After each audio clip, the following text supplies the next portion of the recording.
For the past 3 years, I had the privilege to work at New City Church, a church in downtown Phoenix, and I got to work with students there that were 5th grade to 12th grade, and it was a huge formational blessing in my life.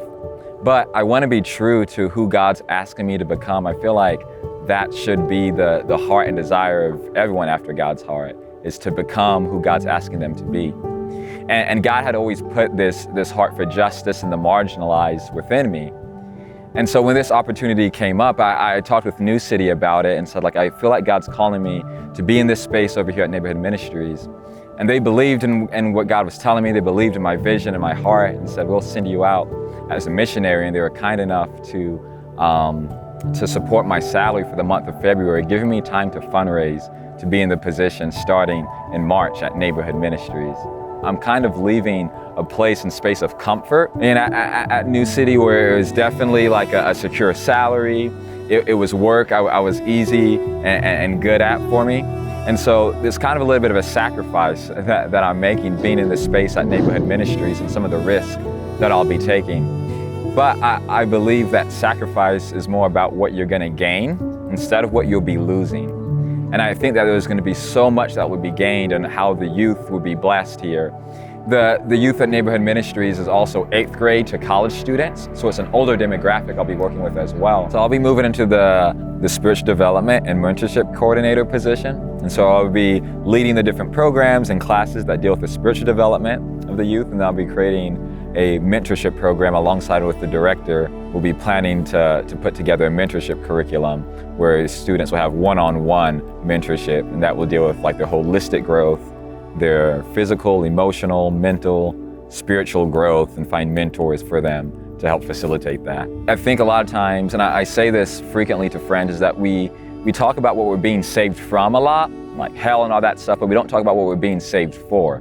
Part of the good news and our being part of the kingdom is what we're being saved for. And what we're being saved for is to continue the mission God's always had for us, which is to be flourishing human beings, to be a blessing to others. That God's blessed us all in a way so that we can be a blessing to others. The blessing isn't even for ourselves at the end of the day.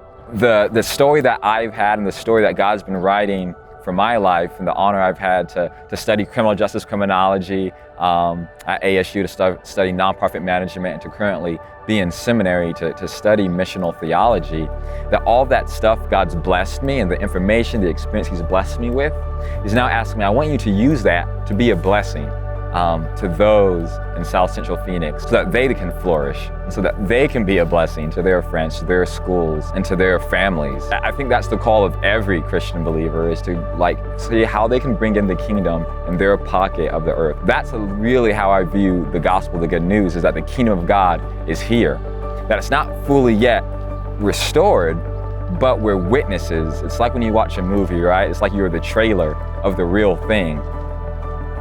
I'm excited to be in the space of the Swain Oath Youth Center and Neighborhood Ministries, the Dream Youth Center. It is such a privilege, and my privilege, to be working with these kids and be working with these demographic of students, and it coincides, I believe, with the story that God is writing for me. It would be a dream for me to, in the future, to continue to do this work and plant different neighborhood ministry-like organizations across the country. And so this is like the beginning of that chapter for me. And so part of the uncomfortability of this for me, but I believe it will be a good skill asset, is to raise support.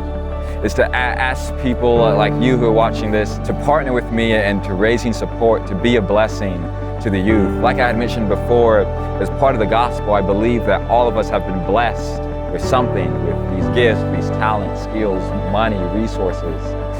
And so I ask you guys, whatever God's blessed you with, to partner with me to be a blessing. That God may have blessed you with the desire to pray. He may have blessed you with different resources or a gift of encouragement. To find ways you can partner with me to bless me in that way so we can bless the students and the youth here who are underserved together in South Central Phoenix.